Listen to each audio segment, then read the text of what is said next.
Olá, bem-vindo ao GPcast, o canal de podcasts do programa Embrapa Gene Plus. E o mundo é das mulheres e o agro cada vez mais também é das mulheres. O GPcast já trouxe aqui técnicas, criadoras, pesquisadoras, mas pela primeira vez a gente vai entrevistar uma criadora que é presidente da associação de raça que ela cria. Cristina Pereira da Silva Ribeiro, ou Kika Ribeiro, ou Kika, criadora de canchim e atual presidente da Associação Brasileira dos Criadores de Canchim, a ABCCAN. Kika, prazer ter você aqui no GPcast. Olá, bom dia, prazer é meu, Mauri. É uma honra ser a primeira mulher presidente, né, de uma entidade a ser entrevistada e, ao mesmo tempo, ser criadora de canchim, né, que é uma paixão. O Kika, você é a terceira geração na família que cria canchim. Terceira geração na família de pecuaristas e terceira geração da família de pecuaristas que cria canchim. Seu avô era criador de canchim, o seu pai era criador de canchim, além disso ele foi presidente da associação também nos anos 2000. O que significa para você agora ser presidente? Nem o seu avô, nem o seu pai estão mais aqui com a gente. E o que significa para você, em 2025, como mulher, ser presidente da Associação Brasileira dos Criadores de Canchim, uma das raças com mais história, uma das raças com mais desenvolvimento no Brasil? Para mim, assim, é uma responsabilidade de muito peso, né, porque, como você falou, veio do meu avô, aí meu pai já foi presidente por 2 mandatos consecutivos, e agora eu peguei aqui a presidência. Então, é algo assim, de muita responsabilidade, você tem que ter muito zelo, né, e uma cobrança interna muito grande. Isso não aconteceu por acaso. Eu, por exemplo, estou envolvido com a raça desde 2008. 2009 eu fui credenciado como técnico, trabalho como técnico do Gene Plus, trabalho como técnico de registro e trabalho com a família Ribeiro, primeiro com seu pai e hoje com você, desde 2008. E eu não me lembro que, assim, de algum dia que eu estivesse no curral com seu pai, avaliando o gado e que você não estivesse junto. Então você participou muito disso, você viu muita coisa. Você falou, é uma responsabilidade, mas além de uma responsabilidade, o que essa raça representa para você? Dessa raça, para mim, tá, que nem a gente falou, é um legado de família que a gente, né, desde a terceira geração, eh, trabalhando, tentando melhorar a raça geneticamente, né. Então é um trabalho árduo, porque mexer com genética não é um negócio que você faz de um dia para o outro, né, e não é uma receita de bolo também. Às vezes você acasala, espera um acasalamento de um animal ou outro, às vezes não sai do jeito que a gente quer. Mas é por isso que eu falo que é árduo, não é uma coisa simples de se fazer, né, tá o dia a dia no curral, que nem você falou, a gente se conheceu também aqui, então é um trabalho, assim, incansável, eu diria. Eu gosto muito, né, disso, você me conhece, sabe que eu gosto de ir para o curral e acompanhar e ver pesagem, fazer os acasalamentos junto, participar dos acasalamentos, dar pitaco, né, então é isso. O Kika, você é presidente, mas essa é uma gestão de mulheres. Quem é que está com você hoje à frente da associação? Bom, comigo trabalhando estão a minha vice-presidente, a Carolina Sobral, né, filha do antigo presidente, o senhor Marujo Sobral, e a diretora financeira, que é a Wendy, que é um espetáculo, nos ajuda muito na parte financeira, ela nos auxilia muito, né, ela gosta de um financeiro bem enxuto, então nós estamos conseguindo fazer uma gestão mais enxuta. Explica para quem está ouvindo a gente e que não sabe direito o que é o canchim. De que tipo de animal nós estamos falando e de que tipo de genética nós estamos falando? O que é o canchim hoje e da onde veio o canchim? Bom, o Canchim é uma raça formada pela Embrapa, né, Sudeste, foi originada em São Carlos, né, na fazenda São Carlos, fruto de vários cruzamentos, onde você tinha bastante, na época que foi formado no Brasil, tinha muito Indo-Brasil, e um rebanho grande expressivo de charolês. Então foi se fazendo cruzamentos entre as duas raças, né, o Indo-Brasil e o charolês, onde se obteve, ao longo de vários cruzes, o que se chegou à proporção de 5/8 charolês, onde você teria o animal mais precoce, com mais musculosidade, e 3/8 zebu, né, ou no caso do Brasil, que é um zebuíno, e onde você pega a rusticidade do zebu, então animal mais, menos propenso a pegar carrapato, então seria isso daí a formação. Você falou de uma raça que talvez hoje pouca gente tenha visto na vida, que é o Indo-Brasil. Eu mesmo não me lembro se eu já vi um Indo-Brasil presencialmente. Mas a gente só precisa registrar que Indo-Brasil era o que tinha em 1920 qualquer coisa, quando começaram os cruzamentos para o Canchim, é isso? Isso, é que eu, assim, para data, eu prefiro nem falar, porque às vezes eu misturo, então prefiro não falar muito. E aí, como, graças a Deus, a gente teve, uma melhora muito grande do zebu, no caso o Nelore, né, uma raça mais conhecida que a gente tem no Brasil, hoje a gente usa bastante o Nelore, né, de preferência o mocho até, para poder fazer um canchim mocho. Tá, mas nós estamos falando então de zebu e nós estamos falando de charolês. Hum. Que tipo de animal é o Canchim nesse meio de caminho? Então, sintético. Né, onde você pegou a rusticidade do zebu, no caso, e a precocidade do charolês. Então você tem um animal, na época se abatia animais, com 7 anos, né, de idade, e ele veio justamente para tentar encurtar bem esse ciclo. Então, conseguia se abater animais com 2 anos, hoje até menos, né, se consegue abater os animais, né, canchim. Você está à frente da fazenda Água Marinha, com Canchim, e o Canchim tem o mesmo nome, que é o Canchim da Água Marinha, então é o nome do animal, por exemplo, Gastão da Água Marinha, enfim. Onde é que fica a fazenda? O que que tem na Água Marinha hoje?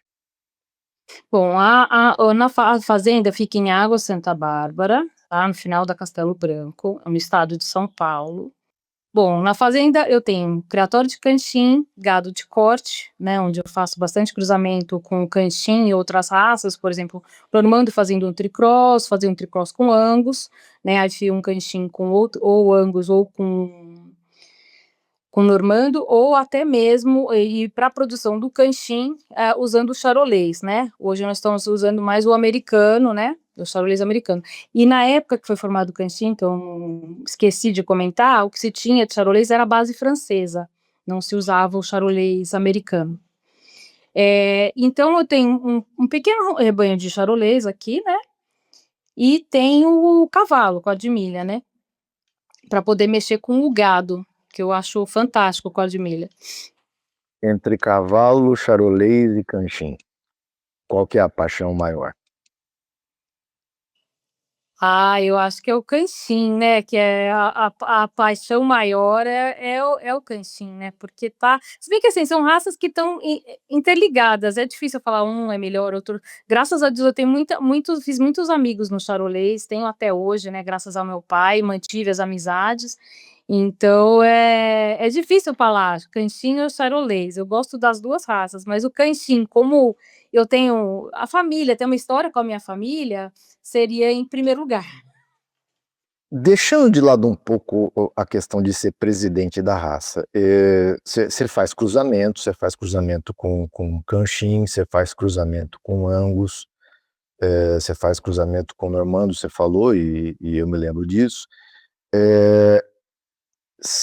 Como criadora, porque você conhece os produtos, se você tivesse que apontar o maior trunfo do Canchim ou a maior qualidade do Canchim, principalmente pensando do ponto de vista de cruzamento, principalmente pensando do ponto de vista de quem vai usar essa genética para produzir bezerro de corte.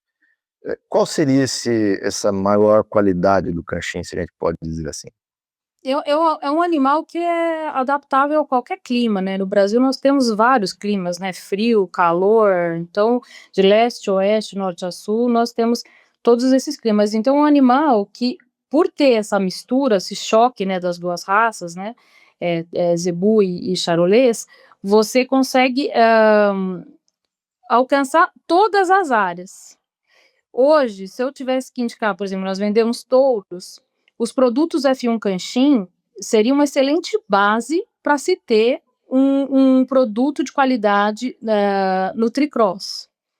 Então, usando o Angus, que você dilui o pigmento escuro do Angus, produzindo então animais esfumaçados. Então, no confinamento, ele vai sentir menos do que um animal que tem uma pelagem mais escura.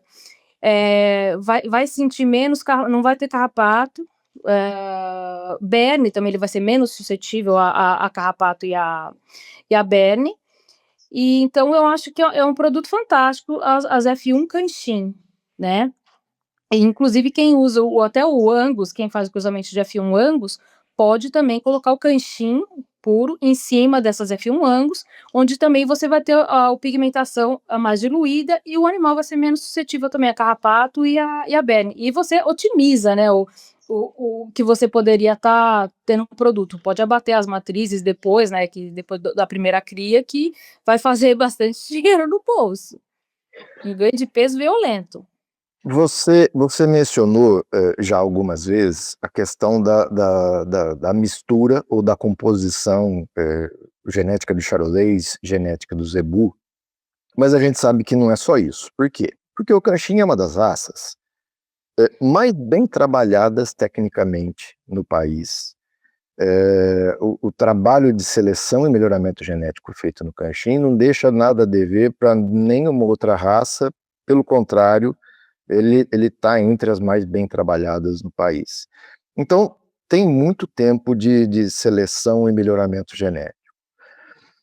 E isso faz toda a diferença no animal que a gente tem hoje, Canchim, pronto para ser usado no campo.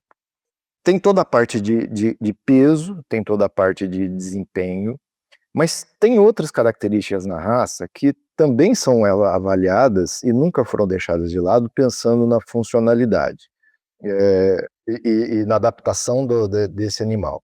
Pelo, umbigo, funcionalidade do animal. Explica um pouco como é que é o processo de seleção disso, quais são as características, principalmente dentro do Gene Plus. O Gene Plus está com o Canchim desde o início do Gene Plus, praticamente. O Gene Plus começou em 96, eu não tenho certeza, mas eu acho que o contrato com a associação veio de 98. Então, o Gene Plus começou e o Canchim estava junto com o Gene Plus já desde o início. Como é que é essa parte da adaptação dentro desse processo de seleção? Bom, adaptação, é o seguinte, pegou-se, né, os animais mais com pelo curto, que já o Nelore tem esse pelo mais curto, mais denso, né, e mais curto. Umbigo é mais curto também, escorrigido para você justamente, vou levar Canchim para uma caatinga, para um cerrado, onde você tem aqueles paus, às vezes, no meio do pasto. Então, um animal com pelo, com umbigo mais curto, ele vai ser menos suscetível a pegar um pau, machucar o prepúcio, né? Então, qualidade de prepúcio também é um negócio muito importante. Ter um prepúcio mais curto. O pelo mais curto também vai ajudar nessas regiões mais quentes a ele não pegar tanto carrapato e nem perna. Eu acho que seria mais ou menos isso aí. Uma outra preocupação que a gente tem, né, e eu digo a gente porque eu me coloco nesse processo, é a pigmentação de mucosa, por exemplo, porque nós estamos falando de um animal branco, né, de pelo predominante branco ou creme, mas que a pele é bem pigmentada, tem que ser bem pigmentada para não queimar no sol. Isso também está no processo de avaliação, né, Kika? Sim, então a gente dá prioridade para a pele mais escura por dentro e os pelos claros, né, para poder refletir o calor, né, ser mais adaptável nesses climas mais quentes, né. Então é fundamental que você olhe a mucosa mais pigmentada para evitar ter, câncer do espino celular, você ter algum tipo de câncer, né, de pele, né. Você tem esse espino celular que é o do olho, né, que é o que eu conheço mais. Ô Kika, a gente falou, eu falei, da questão do Canshin ser uma das raças mais bem trabalhadas tecnicamente, e no país, e eu falei da longa parceria com o Gene Plus. O Canshin sempre participou, sempre teve dentro do seu processo de seleção a ferramenta das provas antes de ganho de peso, e depois que se tornaram as provas Canshin de avaliação de desempenho, a primeira em 2011, mas repito, antes de 2011 o Canshin sempre fez prova desde a sua formação original, lá em 50 e pouco, mas a primeira PCAD, como a gente delineou, foi em 2011, prova Canshin de avaliação de desempenho. E para quem está nos ouvindo entender, quando eu digo que é uma das raças mais bem trabalhadas tecnicamente, na primeira PCAD a gente já coletava DNA, coletava pelo de todos os animais participantes, para que esses animais fossem genotipados, numa época onde nem se falava de avaliação genômica ainda. E ultrassonografia de carcaça, funcionalidade, enfim, além do desempenho, é claro. Primeira prova em 2011, agora, em julho de 2025, está iniciando a 15ª ou 16ª prova Canshin de avaliação de desempenho no IZ. Então, são já nesse formato 15 ou 16 anos, 15 ou 16 edições, onde esse formato e a raça está consolidada dentro desse processo de avaliação, além da avaliação genética, como a gente conhece, que já é genômica do Canshin há vários anos. Nesse tempo todo, o que você enxerga que essas provas trouxeram de benefício em termos de desenvolvimento técnico para a raça? O que avaliando com genômica desde 2011, ultrassom, desempenho, o que isso trouxe de benefício para a raça Canshin? Bom, essa ferramenta, ela te ajuda a identificar os animais com maior produção de carne, né, e hoje é o que a gente precisa na pecuária moderna, né, intensificar mais também e produzir mais arroba por hectare. Então você tem, nessas ferramentas que você citou todas, né, mediária de olho de lombo, a espessura de gordura, o marmoreio, a parte genômica também, né, você tem, uma maior produção de carne. Então você identifica animais raçadores, para se produzir mais carne por hectare. E inclusive a raça é uma das mais estudadas, né, no Brasil aqui, serviu e serve de modelo para outras aí que estão surgindo e já tem no Brasil. Agora dia 4 e 5 de agosto, terá em Piracicaba o 16º encontro de melhoramento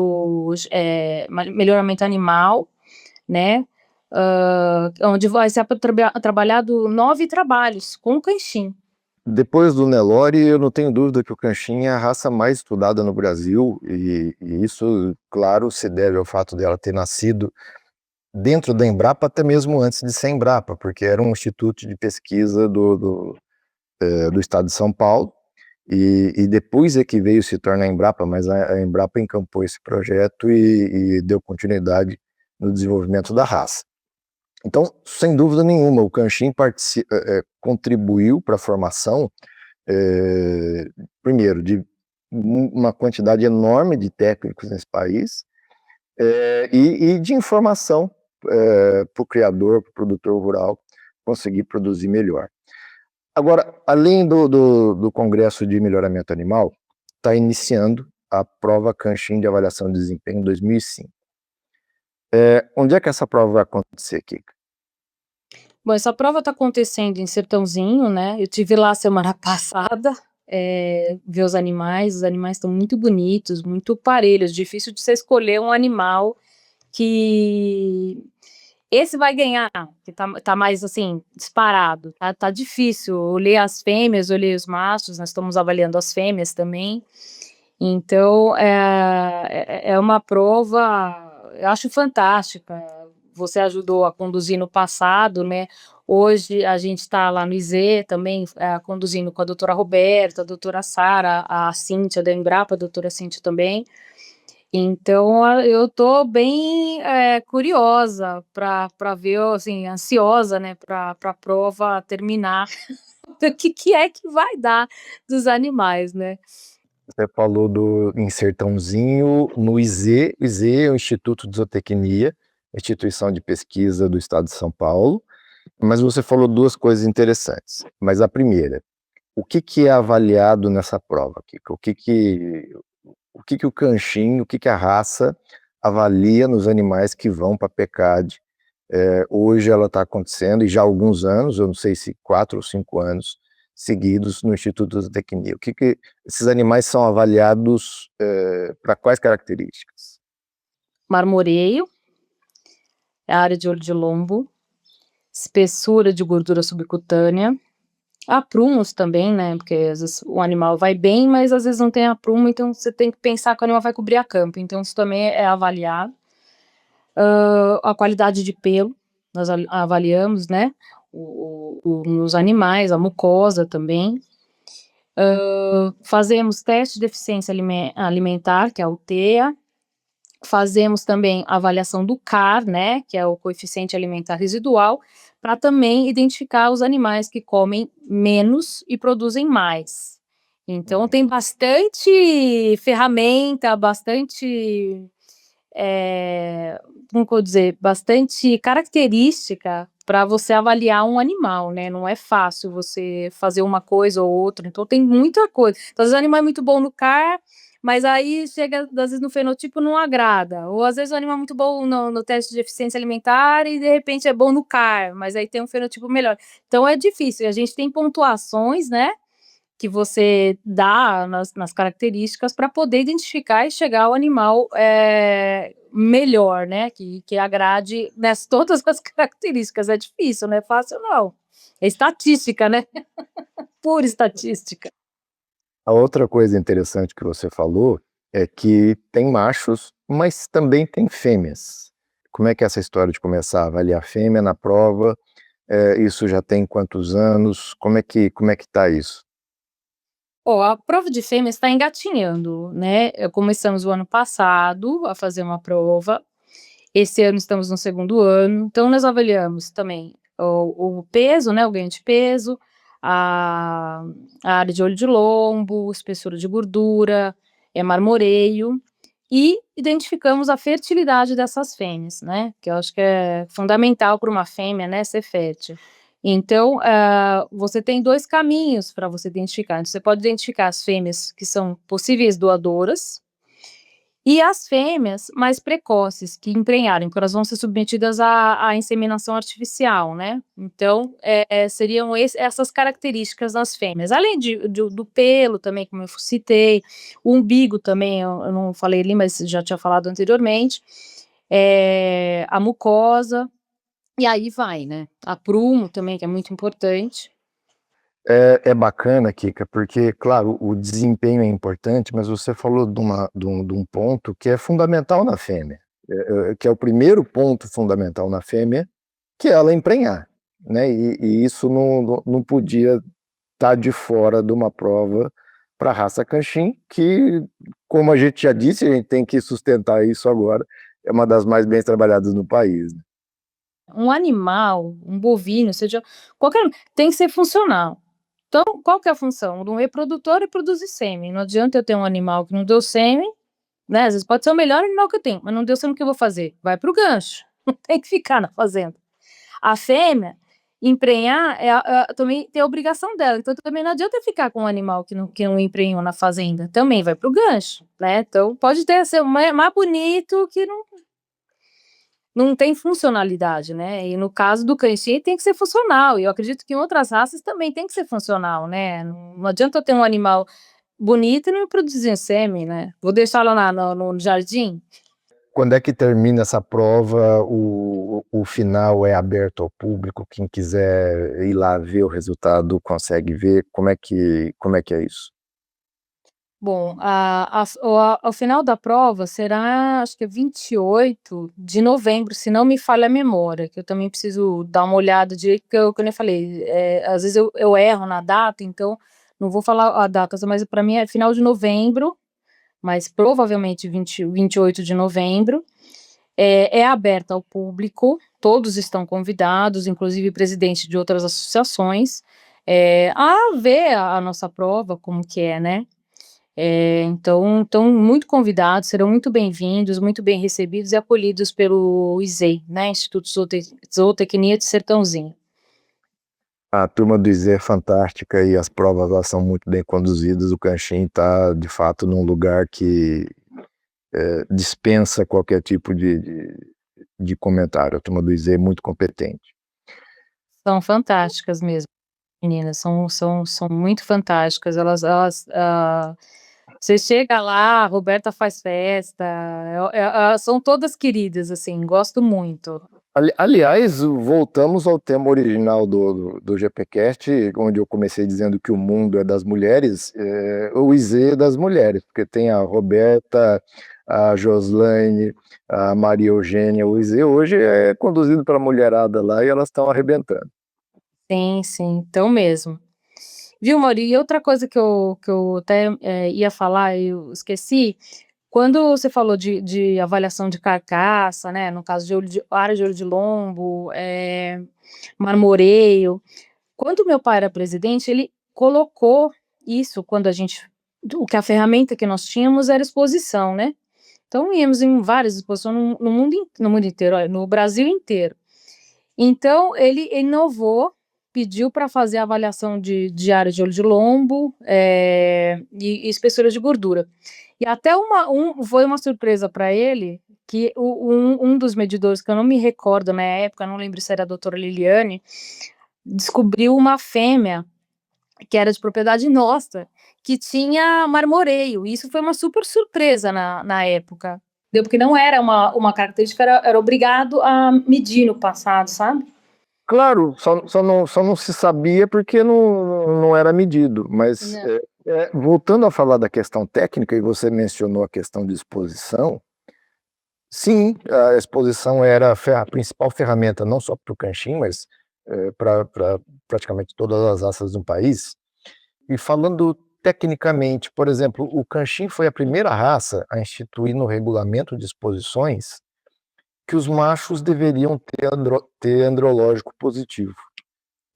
São detalhes, mas são detalhes que dizem muito sobre o que a raça é tecnicamente, sobre o desenvolvimento dessa raça. Então, tudo bem, a ferramenta que tinha era exposição, e era isso que acontecia, mas já na época o Kanchen foi o primeiro a instituir como obrigatório, muito antes do ultrassom que você está falando, que os machos tivessem exame andrológico positivo. Isso não era cobrado por nenhuma outra raça.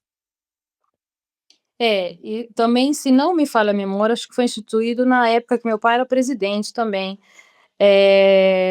Se colocou na regra, acho que é regra que fala, nos artigos, né, para exposição, que o animal, para ser o grande campeão, teria que ter andrológico positivo. Então, por exemplo, no nosso caso, a gente teve há muito tempo atrás, foi depois desse animal que ele falou, olha que interessante, o júri da Ilma, ele deu andrológico com 12 meses, se eu não me falha a memória, e foi grande campeão nacional com 13 meses. E ele já tinha andrológico positivo. E as fêmeas também tinham que, para ser grande campeã, elas tinham que estar obrigatoriamente prens, né? Então, inclusive até as vacas adultas, né? Se tivesse já com cria ao pé, já tá prenhe de novo, né?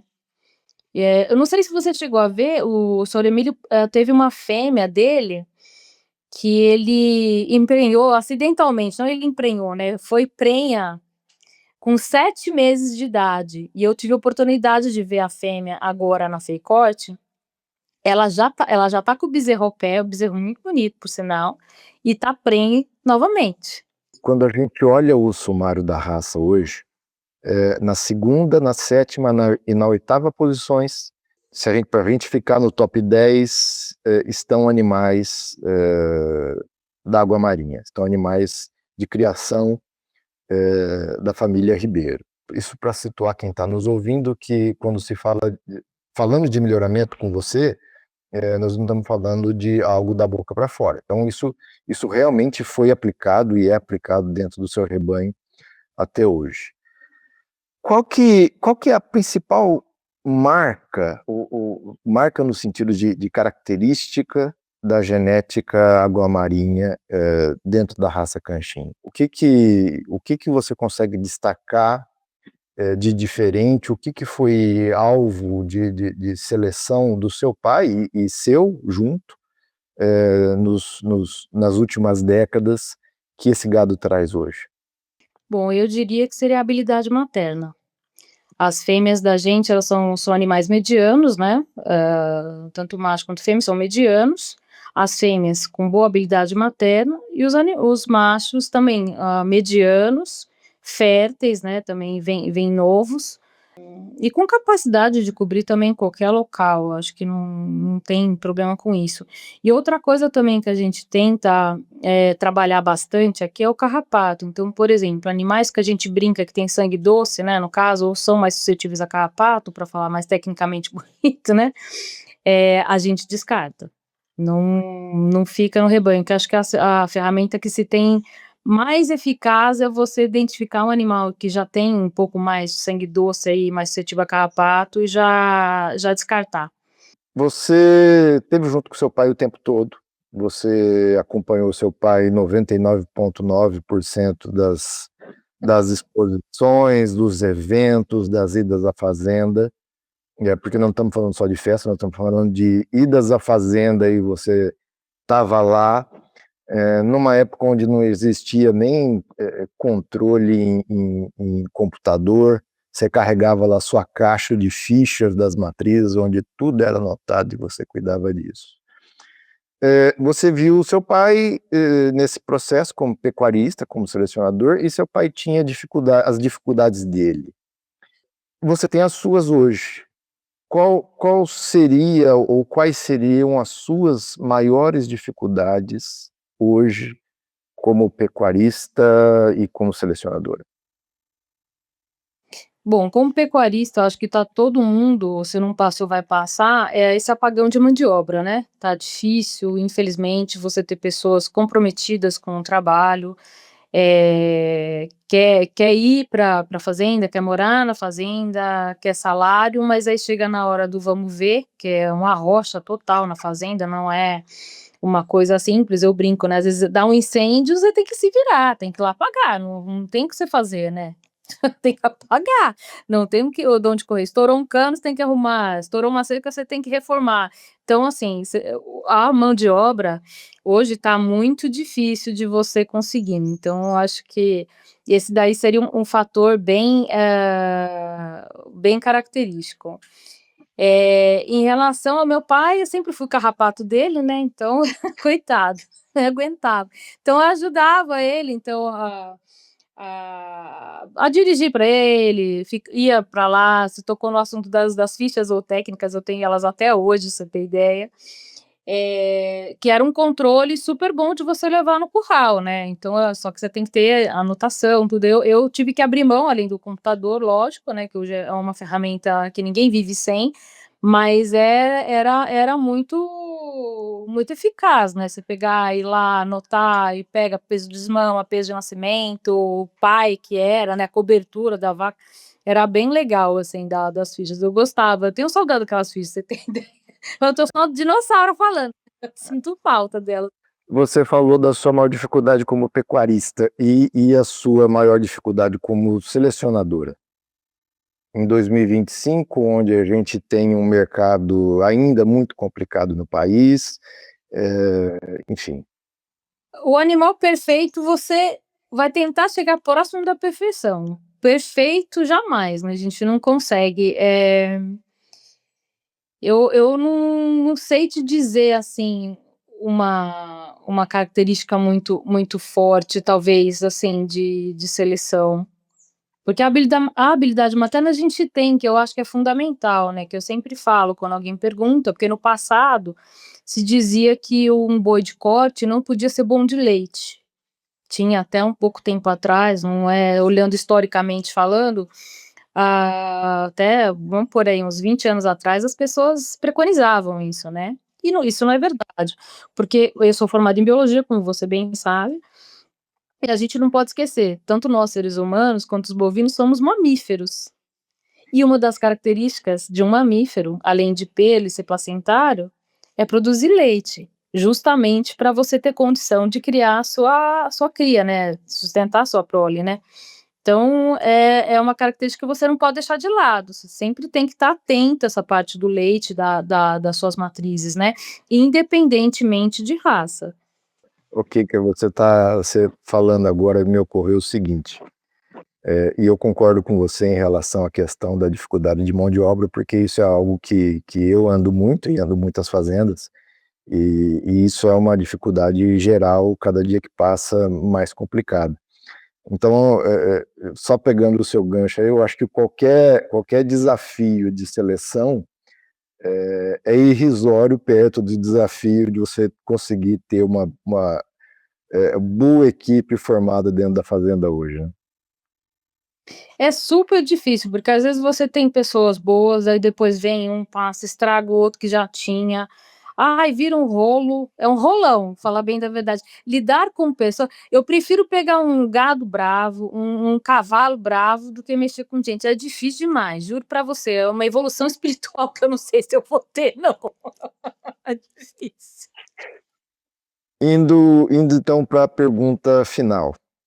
Você assumiu a associação esse ano, é uma gestão de 2 anos, que pode ser prorrogada, mas não vamos nem entrar nesse mérito. Qual que é a marca que você quer deixar quando entregar a gestão da Associação Brasileira dos Criadores de Canchinha? Porque o desafio é grande, a gente sabe.